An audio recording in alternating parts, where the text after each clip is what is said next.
Support organizational change 3.4. This is one of my favorites because change can be extremely helpful in moving an organization to a state of excellence. And this is what PMI wants you to know. One, you got to assess organizational culture. Why? You got to ask yourself that question. Are we ready for this change? Or do we need a change in culture first? Do we need a change in thinking first? Two, evaluate the impact of organizational change to your project. And then you can determine the required actions. A lot of folks may not evaluate the impact of a project or evaluate the impact of change to a project. And that is what 3.4.2 and 3.4.3 urge you to do. 3.4.3 is what is the impact of the project to the organization? And from there, you'll have a better understanding of what the change needs to be effective and what the change could do. What the change could do if it is not done the right way. This is all about human behavior and understanding that first and getting buy in from stakeholders regarding any change coming and getting those folks who are on the project as stakeholders to give you their full support. Minimize resistance, gain support. That's what you want ultimately.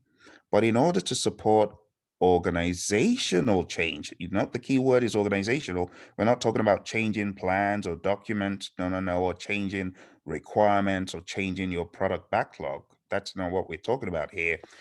Remember, this is from the business area. So we're thinking a lot more strategically at a higher level. In the world of Agile, as you can imagine, some of the changes we're looking for to enable Agile to work properly are going to require some organizational change. So think about it. I talked about mindset and behavior. Your organization may not be okay with the concept of experimentation, but it's up to the project manager, it's up to whoever is at the helm, be it a scrum master or an agile leader, to explain to them the psychology, the philosophy. Every sprint is an experiment. Every user story is an experiment. So it's built into the process. And this is meant to give people the understanding that there are guardrails set up, there are processes set up to help you. When and how do you know you're ready for change? Well, my buddy, my co-trainer Roy, he simply calls this a health assessment. So if you go back to the very first task, the very first enabler we looked at, you got to assess organizational culture. I know one of the things I love a lot about the Agile Practice Guide is the fact that PMI gives you some practical, tangible tools to use for this. And one of the tools that they give you to use for this, it's known as the suitability filter.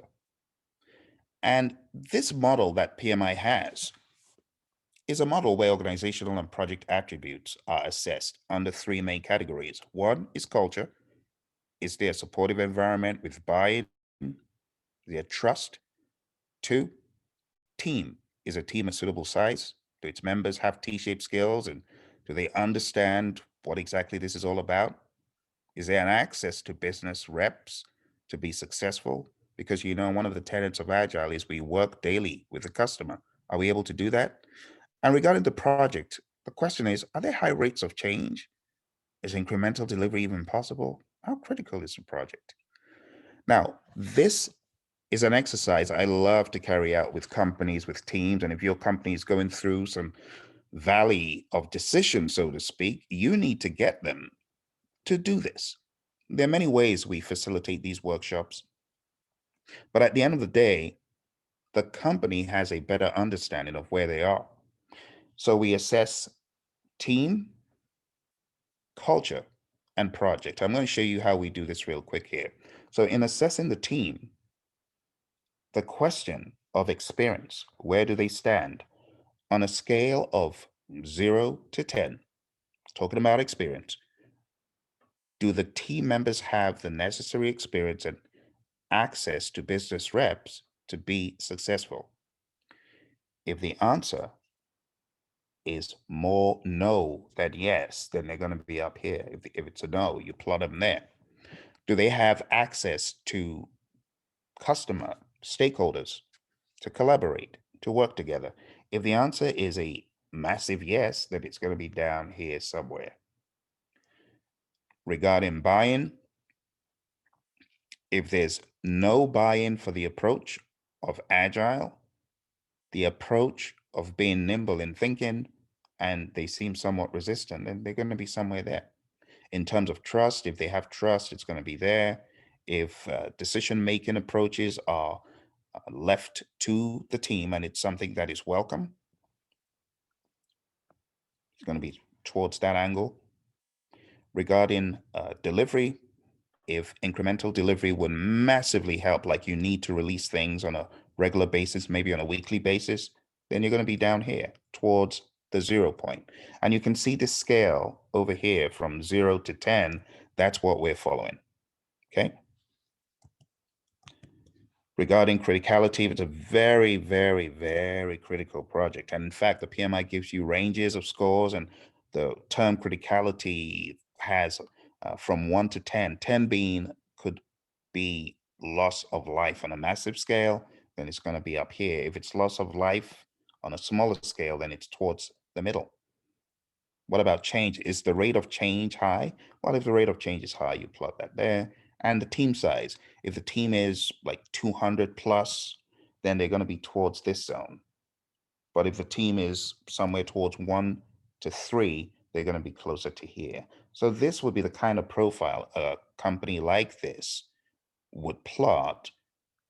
And from this, they would be able to deduce what their profile is. Now, just from observing at a high level what a company such as this one I'm describing would probably do is be hybrid. This shows hybridization would likely help this firm. And take a look here. You'll get something like that. So the one on the screen, this one right here that was here before I did this example one, that firm is one that will benefit from a whole lot more agile. But as you see this jutting out point here, that's an indicator that you got to be predictive to satisfy those. But there are some firms that will be so centered around the middle that it would make absolute sense to go more fully agile. But this shows that there are a lot of predictive influences, even though there are some nice agile possibilities.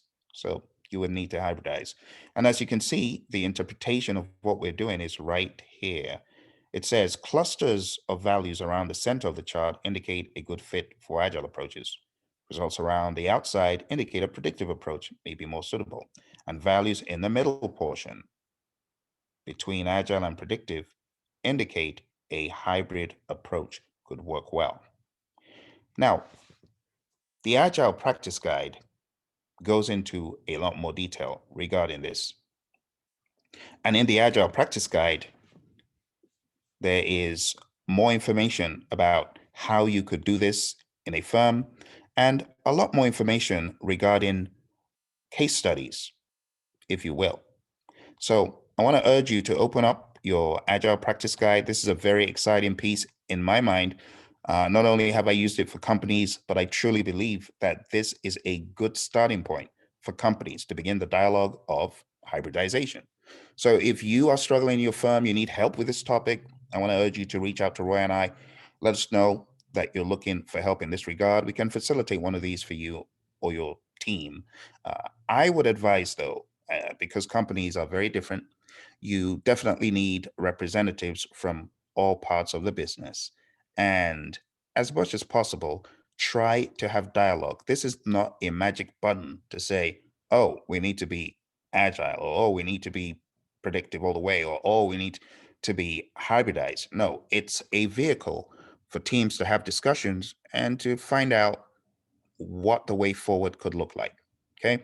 Now, if you go to the Agile Practice Guide, page 127, you can see where this is talked about, where this is used. If you go to page 128, all the way on down, you can find the interpretation of these questions. Now, the PMI do say results predominantly in the hybrid zone indicate some combination of agile and predictive might work. They also say, however, it is also possible that an agile approach with some risk education, such as extra education and training, or extra validation and documentation rigor in the case of high criticality projects, may suffice. So, the way to blend the worlds of agile and predictive, they do need an expert eye. Okay. And that is where patience is needed. And that is where good understanding of both worlds are needed. All right. I would advise don't try this alone at home. Look for expert advice, look for expert help in things like this if you want to do them in your firm. All right. So, the area that I talked about, I just want to touch on the area of criticality. And the scale for criticality: 10 is many lives lost, 1 is only time lost, and 5 on that scale is essential funds. Essential funds are lost. See, that's why it's a 5, but not loss of life. The actual radar, you could take a look. I'm quite excited the PMI made this available to people. It's on page 134. Take a look at that. And the case studies talked about on page 135, the radar chart looks at an online drug store project. And it's interesting in seeing how things spike out. And the commentary there is because of that spike, right? It says some projects are centered around the middle, but then spike out on one or two axes. These projects may be best solved with a hybrid approach. And then if you go to page 136, you get the full breakdown of how they did this. And it reads, the project was to develop an online drugstore to sell cheaper Canadian prescription drugs to US customers. And it says, as shown, and I'm not showing you the figure, go check it out, X312, high levels of buy-in and trust are evident for those who worked in an empowered way. The visual nature of the website make it easy to show new increments of functionality. You get it? So they took this, they employed it, and the approach was very helpful. There were high rates of change, and the team handled it well. And this was a good predictor that they were down the right track. The second example that you can see on the next page is a military messaging system. And for that one, you can see it looks even more on the outside than the example that I'm showing based on the random numbers I threw out. In this one, you can see it is all across the board predictive, probably best predictive, largely predictive. But it's not enough for you to just look at this big old shape and say, oh, that's predictive. No, you need to investigate why. Why are we not considering an agile approach? So there were many questions, as usual, that were answered. And one of the questions that was answered in the example is, why is there no agile buy-in? And the answer is, well, an agile approach was not being considered. Trust in the vendors was mixed, but generally respected. Decision making was not local, but was made by architecture and requirements committees. While elements of the design could be tested incrementally in a laboratory, they could not be gathered together for an end-to-end demonstration. Many lives were potentially at risk, so criticality was very high. So if you take a look at that PMBOK guide example, what you'll find, and I'm going to erase what I have up here, but what you'll find generally is something like this on the outskirts. A lot of the points were very much on that periphery outside. And that is why the first look at something like this, you're going to think, oh, yeah, this is definitely going to be predictive. But if you read the Agile Practice Guide, if you go further to the actual descriptions that PMI shares there, it says the project was large, with more than 300 people from one vendor site alone, but each role had many experienced practitioners. Finally, access to the business or customer was not possible, but contract analysts were available to ask specification questions, and they usually replied or asked clarifying questions within 10 days. Parts of the project could have been carved off and run as agile projects, but at the heart of the initiative was a single large project. See, so when you take a look at these points, you should also ask yourself, are there any opportunities here? Why is this data the way it is? You see, perhaps there needs to be dialogue, and that is exactly what this tool is meant to do. It's meant to get dialogue. It's meant to be a conversation piece. And people on the team, people in the company, they should jump in and they should discuss. So we can see two different types of companies, one that was more hybridized and one that immediately it looks, oh, this is going to be predictive all the way. However, when you look at the data, the question should be, why is the data like this? And is there any opportunity to do anything differently? Is there any opportunity to add value in an incremental fashion to get people what they need quicker and so on? See, but when you take a look at this military project, requirements were locked down because changes impacted so many subcontract organizations. And that's understandable and that's okay. But the summary of it is Agile suitability filters are useful tools for identifying potential fits and gaps for Agile projects, but they should not be used as definitive inclusion or exclusion gates, but instead as topics of objective discussion with all interested parties.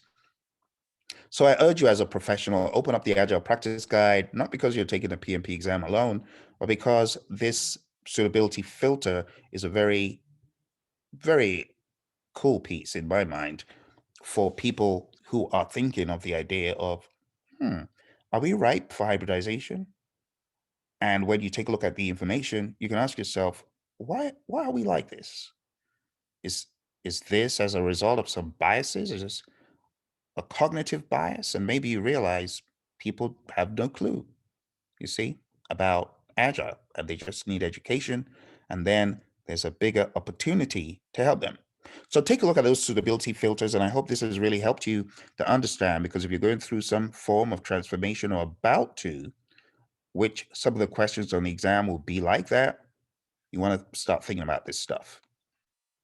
So how do you assess an organization's culture? Practices, symbols, values, assumptions. All members of the organization understand these. Collectively, they define appropriate behavior within the organization. When you think about culture within a project management context, it could be complex because we're talking about people from all manner of fields, backgrounds, professions.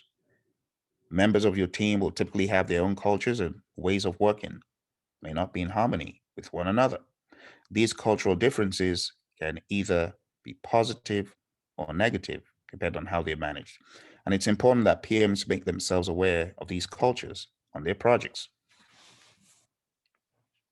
You also need to realize that these are EEFs, enterprise environmental factors. Get to know the team, do some research, find out what you can know about the team, and identify components of the organization's culture that are important for the project you're working on, and then be able to prepare a strategy for implementing change on their behalf. Some projects are very global in nature, and other projects are local in nature. So it's your job as a project manager to understand that. When we talk about organizational factors, some organizational factors are as follows: organizational culture, resistance, reluctance of the organization to change, teamwork, degree of leadership in support of the change, organizational communications, organization system and process, and organizational structure. These are things that you want to be thinking about as part of that task as a project manager. Okay. So when we take a look at the task overall, the task is supporting organizational change, assess organizational culture, evaluate the impact of organizational change to the project, determine required actions, and then evaluate the impact of the project to the organization and determine required actions. So that is the final, the very, very, very last of the tasks in the PMP exam content outline. My question to you is, do you have questions? Well, if you have questions, you know very well, I want to know about your questions. So I want you to post them in the comments below, and I'll be more than happy to give you some answers. If you're getting ready for the PMP exam and you're wondering, maybe even the CAPM exam, and you're wondering, well, how am I going to study? How am I going to get support? Well, there is a website that you need to go to, and it's our home website. It's called praizion.com, Praizion.com. When you get to praizion.com, I want you to check out the vehicles that we have to help you, to add value to you, to train you. And one of the vehicles is the Project Management Masterclass. It's also accessible from projectmanagementmasterclass.com. And if you go to the website here, you can see we've got training coming up. We have training all the time. Click on that link, check out the training that we've got, the next round of training that we've got. Sign up for it. And if you're already a PMP and you're looking for some help for your exam, well, whatever the exam might be, maybe what you need is not PMP exam training. Maybe what you need to help you, to mentor you, to coach you is a vehicle that we call the Project Leadership Institute. And if you go to that page there for the Project Leadership Institute, you can see that we have training, coaching, mentoring to help people pass the exam. As you can see that they're working on that is not PMP, because you need more support. So if you're taking more of the advanced exams like the RMP exam, the Risk Management Professional exam, while not offering you training full blown, we could offer you mentoring to help you get there. If you're taking an exam such as the SP exam, the Scheduling Professional exam, or the ACP exam, or any of your aspirations as a professional, you want to be in a program like this that keeps driving you towards your goals. All right, this starts March 27th, and we've got a keynote from my mentor, leadership guru, John C. Maxwell. I want to implore you, if you're really looking to grow in this world of project management, go on down there, take a look at the offerings we've got, and it'll be a pleasure to have you as one of our mentees. You take care and speak to you soon.